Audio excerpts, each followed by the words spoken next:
Mari kita akan membaca firman Tuhan yang tertulis dalam kitab Mazmur pasal 24. Kitab Mazmur pasal 24 ayat 3 sampai dengan ayat yang keempat. Beginilah firman Tuhan. Siapakah yang boleh naik ke atas gunung Tuhan? Siapakah yang boleh berdiri di tempatnya yang kudus? Orang yang bersih tangannya dan murni hatinya, yang tidak menyerahkan dirinya kepada penipuan, dan yang tidak bersumpah palsu. Tuhan Yesus sendiri berkata, yang berbahagia adalah yang mendengarkan firman Tuhan dan melakukannya. Saudaraku dikasihi oleh Tuhan, kalau kita melihat dari perikop ayat ini, perikopnya adalah kedatangan Raja Kemuliaan di dalam bait Allah. Saudaraku dikasihi Tuhan, untuk menyambut kedatangan, bahkan untuk bisa masuk menyambut kedatangan Raja Kemuliaan itu, bukan orang yang sembarangan boleh masuk ke situ, bukan orang biasa-biasa yang ada di situ. Saudaraku dikasihi Tuhan, harus memiliki persyaratan-persyaratan yang benar-benar sesuai dengan yang sudah ditentukan. Ya. Kalau tidak bisa memenuhi, bagaimana dia bisa? Berarti dia harus ikuti kriteria, bahkan harus juga dia memiliki undangan, saudara dikasihi Tuhan. Makanya kita akan melihat di dalam ayat ini. Makanya dikatakan saudaraku dikasihi dalam ayat ini, siapakah yang boleh naik ke atas bukit Tuhan, atau siapakah yang boleh berdiri di tempat kudusnya? Orang yang tangan dan hatinya suci, yang tidak memikirkan hal yang sia-sia dan tidak bersumpah dengan kebohongan. Hanya orang-orang saudaraku dikasihi yang boleh naik, yaitu orang tangannya dan hatinya murni. Saudaraku, saya ada air mineral saat ini. Air mineral ini, walaupun saya begini, saya adu-adu sekeras apapun. Coba, saya adu-adu nih. Saya goyang-goyang nih. Coba perhatikan. Saya goyang terus. Saya mau tanya, apakah ada enggak dia kelihatannya keruh? Hah? Kelihatan keruh enggak? Kelihatan keruh enggak? Kok suaranya kurang ya? Sekali lagi. Kelihatan keruh enggak? Coba saya goyang lagi. Saya goyang lagi. Walaupun seandainya saya lempar saudaraku ke atas. Saya apapun saya kemana. Air mineral ini. Dia tidak pernah keruh. Kenapa saudaraku dikasihi Tuhan? Karena dia murni. Makanya hari ini saya memberikan tema khotbah saya. Hidup yang murni di mata Tuhan. Kita harus hidup murni di mata Tuhan. Ya. Kalau kita mau menyambut Tuhan di bait Allah, kita harus hidup murni di mata Tuhan. Kenapa? Karena hidup murni itu sangat dibutuhkan dalam kekristenan.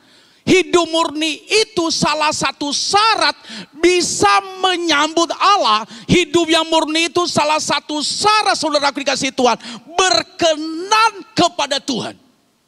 Dan hidup murni itu juga saudaraku dikasihi oleh Tuhan adalah salah satu syarat untuk kita bisa menikmati berkat-berkat Tuhan. Bahkan hidup murni itu juga adalah salah satu syarat juga untuk kita bisa mendapatkan mukjizat dari Tuhan. Bahkan salah satu juga saudaraku cara untuk kita bisa melihat hal-hal yang dahsyat akan nyata di dalam kehidupan kita. Mungkin kita berkata di dalam hati, saya hidup murni. Tetapi kok berkat Allah tidak pernah saya dapatkan, perlu diperiksa saudaraku dikasihi oleh Tuhan. Ya. Mungkin juga yang beribadah bersama dengan kami di rumah masing-masing pada saat ini. Mungkin kita berkata di dalam saya sudah hidup murni, mungkin belum murni banget. Kita berdoa, doa kita tidak dijawab oleh Tuhan. Kita sudah berdoa 1 tahun, 2 tahun, 3 tahun. Kita tidak mendapatkan apa-apa dari Tuhan. Mungkin belum murni saudaraku dikasihi Tuhan. Nah, makanya saya tulis dalam pendahuluan khotbah saya. Murni diartikan sebagai sesuatu yang bersih dan tidak bercela dalam hidup. Kita perlu kemurnian di dalam diri kita. Katakan bersama dengan saya, perlu kemurnian di dalam hidup saya. Jangan sampai ada cacatnya, jangan sampai ada nodanya. Seandainya kita beli baju putih, ketika ada namanya noda, kena kunyit saudaraku dikasih Tuhan. Saya mau tanya lagi, itu bersih atau tidak, murni atau tidak? Tidak. Kenapa? Sudah ada nodanya. Atau ada tai lalat kata-kata orang ya. Itu bukan baju bersih lagi. Bukan murni lagi itu. Tetapi itu sudah ada nodanya. Makanya menjadi orang percaya. Jangan sampai kita nodai pikiran kita, hati kita, mulut kita, dan pendengaran kita. Jangan sampai ternoda, saudaraku dikasih Tuhan. Kalau ternoda, berarti kita tidak hidup dalam kemurnian itu. Amin. Katakan bersama dengan saya, jangan sampai ternoda hati saya, mulut saya, pikiran saya, bahkan pendengaran saya. Kadang-kadang kita ternoda itu, apalagi Tuhan Yesus. Kan banyak sekarang provokasi akhir-akhir ini kan. Benar gak? Banyak sekali. Coba tadi, kamu begini loh. Kenapa kamu begini? Diadu domba dari segala macam. Tetapi kalau kita jaga kemurnian itu, saya sangat percaya saudaraku, kita tidak akan ternoda saudaraku. Nah, klik. Ya, agar kita hidup murni di hadapan Tuhan, maka kita harus satu, menjaga kebersihan hati. Katakan bersama dengan saya, menjaga kebersihan hati. Saudaraku dikasih Tuhan, kita harus menjaga kebersihan hati kita. Kebersihan hati dari apa? Yaitu jangan kita iri kepada orang. Kita melihat orang lain berhasil, kita melihat rumah tangga orang tentram saudaraku. Kita melihat orang lain jabatannya semakin tinggi. Kita melihat orang lain kaya. Kita melihat orang lain rohaninya semakin bertumbuh. Kita melihat orang lain mereka mendapatkan mujizat. Jangan kita iri di dalamnya. Kita melihat orang lain bisnisnya semakin berkembang. Dia buka cabang sana sini. Jangan kita iri. Kenapa? Karena kita harus jaga hati. Aminnya agak kurang saudaraku dikasih Tuhan. Kita harus jaga dalam hal ini. Kenapa? Karena kita harus menjaga kebersihan hati kita. Kalau kita nggak jaga itu, makanya banyak orang percaya. Dia tinggalkan Yesus. Dia berkata, saya sudah ikut Tuhan 50 tahun. Saya sudah ikut Tuhan 30 tahun. Makanya dia kecewa kepada Tuhan. Kenapa? Karena dia tidak menjaga kebersihan hati. Kalau kita jaga itu, saya sangat percaya nggak ada orang yang meninggalkan Tuhan. Nggak ada orang yang kecewa, nggak ada orang yang kepahitan, nggak ada orang yang dendam, nggak ada orang yang saudara dikasih Tuhan meninggalkan Yesus, nggak ada orang yang berantem di gereja. Kenapa? Karena dia tidak pernah menjaga namanya kebersihan hati. Amin. Kita harus jaga. Katakan bersama dengan saya harus menjaga kebersihan hati. Nah, saya akan baca satu ayat saudaraku dikasih Tuhan buat kita. Matius 5 ayat 8. Yesus berkata, berbahagialah orang-orang yang tulus hatinya, karena mereka akan melihat Allah. Saudaraku, kalau hati kita bersih, apa kata firman Tuhan? Apa? Mereka apa? Melihat siapa? Bukan melihat setan kan? Ya, berarti itu. Berarti kalau hatinya tidak bersih, dia lihat apa? Apa? Setan. Oh Tuhan Yesus, maka hatinya bersih dibilang Allah. Tuhan.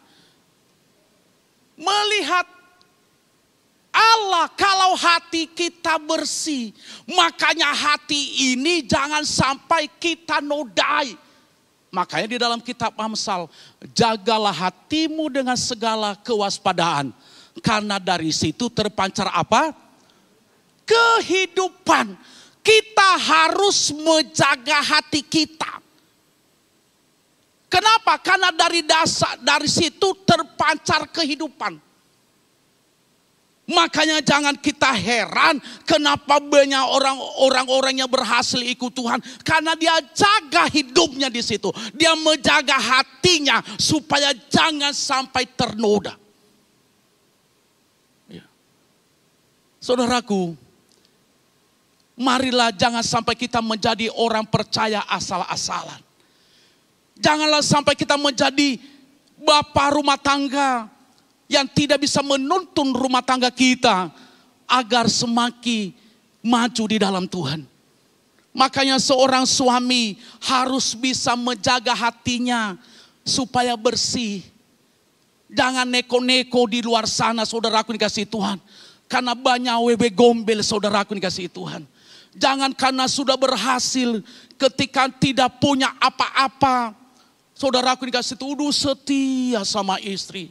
Ketika sudah mulai menajah diberkati Tuhan, sudah melimpah, sudah bisa beli mobil bagus, sudah bisa beli rumah bagus, saudaraku dikasih Tuhan, justru semakin jahat di hadapan Tuhan. Dia buka cabang di mana-mana. Ya, itu hanya orang beriman itu yang ngerti. Ya. Ketika belum diberkati Tuhan, karena dia jaga hati, kalau datang ke gereja menyembahnya, kalau memberi untuk gereja dia nggak pernah hitung-hitung, saudaraku dikasihi Tuhan. Datang ke gereja walaupun dari Senin sampai hari Sabtu datang terus. Memberi buah pekerjaan Tuhan, sumbangan buah perayaan Natal, mengembalikan milik Tuhan, nggak pernah hitung-hitung. Kenapa masih bersih hati? Masih bersih hati. Tapi ketika sudah mulai diberkati, saudaraku udah banyak mobil mewah, sudah mulai ngapain sih kita memberikan di gereja? Buat apa sih gereja? Nanti gereja begini-begini. Nanti uang kita digunakan sama gereja. Tapi mudah-mudahan enggak ada hari ini. Mudah-mudahan. Kenapa? Karena kita sudah menjaga kebersihan hati kita masing-masing. Amin, saudaraku dikasih Tuhan. Jaga. Mulai hari ini, bahkan sampai selama-lamanya, kita harus berkata, saya menjaga kebersihan hati saya. Apapun yang terjadi, walaupun saya direndahkan, walaupun saya dicaci maki, walaupun saya tidak dianggap oleh orang, walaupun Yesusku dihina oleh orang. Saudaraku, memang aneh dunia ini sekarang. Malaikat aja yang ngomong bahwa Yesus telah lahir juru selamat bagimu. Manusia masih berkata itu bukan Yesus yang lahir. Aneh. Malaikat aja yang ngomong, apa yang kalian cari di sini? Yesus sudah bangkit dari orang mati. Mereka berkata, bukan Yesus yang bangkit dari antara orang mati itu, saudaraku dikasih Tuhan. Malaikat aja yang ngomong. Kenapa mereka melakukan itu? Karena hatinya tidak bersih. Tapi coba kalau hati kita bersih, kita percaya bahwa Yesus telah bangkit dari antara orang mati. Itu namanya hati yang bersih. Amin, saudaraku dikasihi Tuhan. Makanya dalam menjalankan bisnis harus hati kita bersih. Jangan sampai menjalankan bisnis, saudaraku dikasihi Tuhan, dengan apa? Pergi kepada orang-orang yang terkenal, ya, pergi ke pohon-pohon keramat, kuburan-kuburan keramat, batu-batu besar, gunung-gunung yang terkenal, bahkan di pantai-pantai cari. Saudaraku dikasih, saya mau katakan, itu bukan hati yang bersih, saudaraku dikasih Tuhan. Kita harus jaga hati. Jaga hati, saya mencari kekayaan sesuai dengan tuntutan daripada firman Allah. Saya percaya itulah orang yang murni di hadapan Tuhan. Yang kedua yang harus saya sampaikan kepada kita, agar kita hidup murni di hadapan Tuhan, maka kita harus apa? Meneladani Kristus. Katakan bersama dengan saya, meneladani Kristus. Saudaraku dikasihi Tuhan, Kristus memberikan teladan yang luar biasa kepada kita, yaitu dia mengampuni orang-orang yang bersalah. Kita juga harus meneladani itu. Ya. Kristus juga, saudaraku dikasihi Tuhan, dia tidak menghakimi. Ketika dia bertemu dengan wanita yang ada di sumur itu, saudaraku dikasihi Tuhan, dia tahu wanita itu adalah sudah memiliki beberapa suami. Apakah Yesus langsung menghakimi wanita itu? Tidak.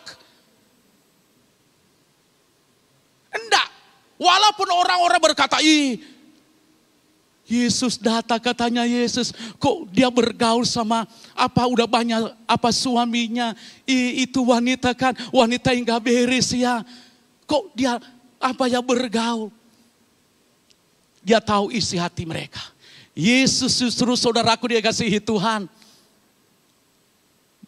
berkata kepada mereka, siapa yang tidak berdosa, lempari wanita ini dengan apa? Batu.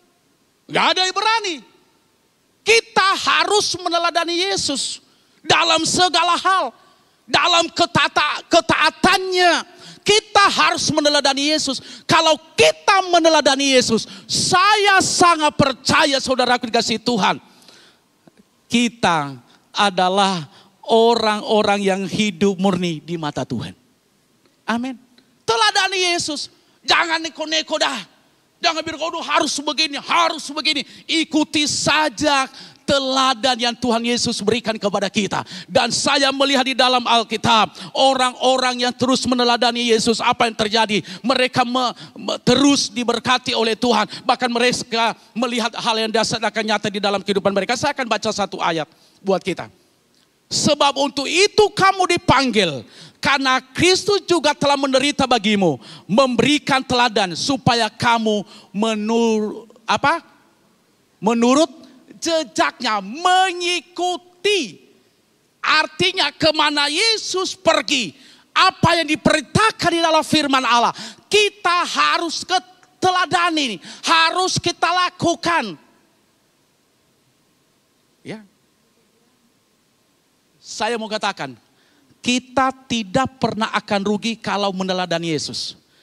Tetapi saya mau katakan kepada saudara, kalau kita jauh dan tidak meneladani Yesus, kita akan minum air mata kita setiap hari. Tetapi kalau kita meneladani Yesus, walaupun banyak masalah, walaupun banyak rintangan, walaupun banyak hinaan, walaupun banyak caci makian, tetapi kita mendapatkan kekuatan baru di dalamnya. Kita mendapatkan sukacita di dalamnya. Kita mendapatkan ketenangan di dalamnya. Kenapa? Karena kita meneladani Kristus. Yang ketiga yang saya sampaikan kepada kita, agar kita hidup murni di hadapan Tuhan, maka kita harus memiliki pengendalian diri yang kuat. Katakan bersama dengan saya, pengendalian diri yang kuat. Saudaraku dikasihi Tuhan, mungkin kita berkata di dalam hati, gak enak ya jadi orang percaya. Gak enak ya jadi orang Kristen. Waduh, saya kan punya mulut juga. Ya kan? Saya kan punya tangan juga dua. Saudaraku dikasihi Tuhan, tidak dilihat dari situ. Menjadi Kristen itu harus berani mengendalikan diri. Saya akan baca satu ayat di dalam Galatia. Pasal 5 ayat 22 sampai 23. Tetapi buah roh ialah apa? Kasih, sukacita, damai sejahtera, kesabaran, kemurahan, kebaikan, kesetiaan, kelemah lembutan, penguasaan diri. Tidak ada hukum yang menentang hal-hal ini. Kita harus berani mengendalikan diri kita dalam segala hal. Kita harus berani mengendalikan perkataan kita setiap hari. Mengendalikan itu mungkin bagi orang yang jauh dari Tuhan sangat sulit. Tetapi bagi orang yang percaya kepada Tuhan, saya percaya tidak sulit untuk mengendalikan diri. Kenapa? Karena Yesus telah memberikan keteladanan bagi kita. Karena Yesus sudah memberikan contoh yang indah bagi kita. Apa sih yang gak bisa pada waktu itu? Yesus saja bisa berkata kepada malaikat, siapa yang menyalibkan dia pada waktu ini, langsung hakimi orang ini. Bisa terjadi. Gak ada. Bisa. Tetapi Yesus, dia mengendalikan hari itu supaya, kenapa? Supaya kemuliaan Allah bisa dinyatakan. Jadi begitu juga di dalam kehidupan kita sebagai orang yang percaya kepada Tuhan. Kita harus berani mengendalikan diri kita. dalam segala hal. Ya. Makanya dikatakan, coba sekali lagi ayatnya. Ini saudaraku dikasih sekali lagi ayatnya. Yaitu, kasih, sukacita, damai sejahtera, kesabaran, kemurahan, kebaikan, kesetiaan, kelemah lembutan, penguasaan diri. Tidak ada hukum yang menentang hal-hal ini. Walaupun dunia ini banyak orang yang tidak bisa mengendalikan diri. Walaupun orang-orang di sekitar kita banyak tidak bisa mengendalikan diri. Tetapi kita sebagai orang yang percaya kepada Tuhan, kita harus berani mengendalikan diri kita. Dimanapun Tuhan tempatkan kita. Mungkin saudaraku dikasih, gimana saya direndahkan orang, saya dibegini. Saya mau katakan, kita harus berani mengendalikan diri. Saya melihat di dalam Alkitab Yusuf, dia berani mengendalikan diri saudaraku. Ketika dia berhadapan dengan kakak-kakaknya. Kakak-kakaknya sedang menghadapi masalah yang berat. Ekonomi mereka, keuangan mereka, mereka kehabisan bahan makanan pada waktu itu. Ada kesempatan bagi Yusuf untuk membalaskan kepada saudaranya. Tetapi Yusuf tidak mengerjakan itu. Kenapa? Karena dia memiliki namanya pengendalian diri. Dia memiliki namanya pengendalian diri. Ada kesempatan bagi dia. Coba kalau zaman now itu. Rasain lu. Kemarin lu berbuat jahat sama. Kenapa lu minta tolong lagi sama gua? Lu kemarin jahat sama gua kan? Kenapa lu datang lagi ke sini? Karena lu udah gak punya apa-apa lagi. Itu bukan orang yang mengendalikan diri. Bisa aja enak kan? Coba dulu kalian masukkan saya ke dalam sumur kan? Kalian jual saya kan? Sampai saya masuk dalam penjara. Di mana kalian waktu gue nggak punya apa-apa? Gimana kalian waktu saya nangis dalam penjara? Hidup kalian nggak pernah saya lihat.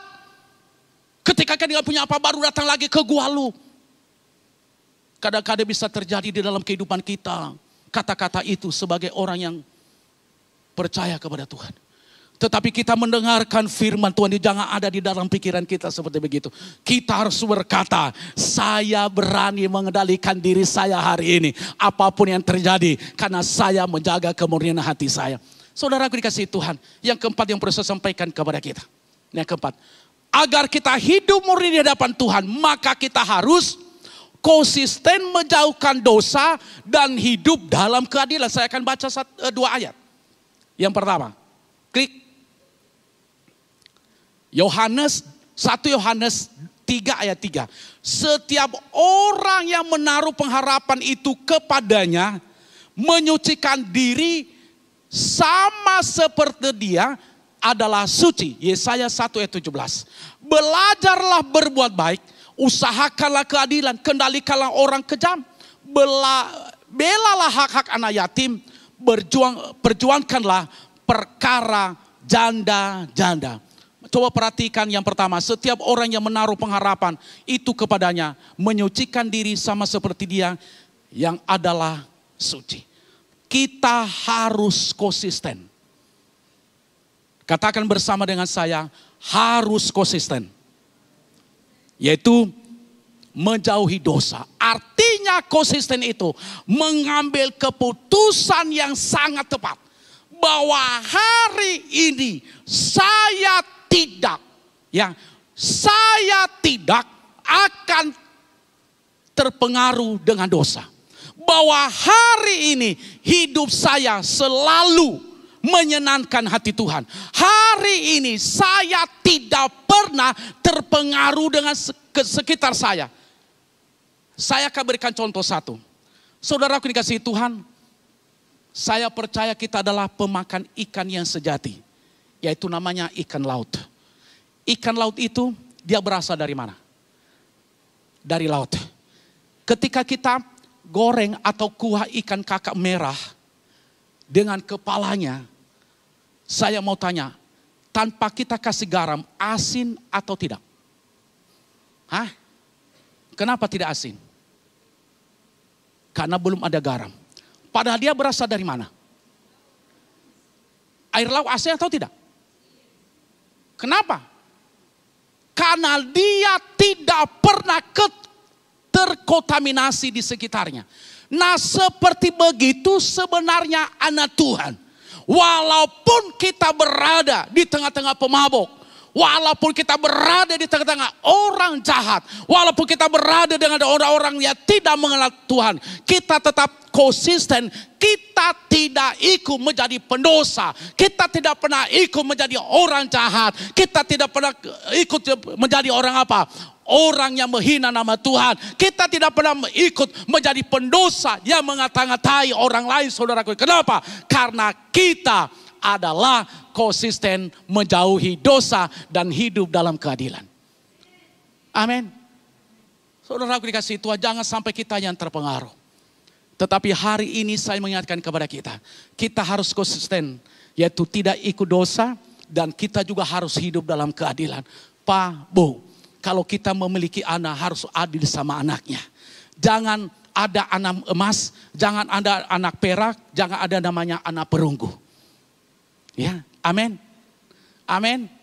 Oh, mau temukan anak kita yang satu baik kelakuannya. Udah Tuhan Yesus, kita puji-puji. Kita tinggi-tinggikan.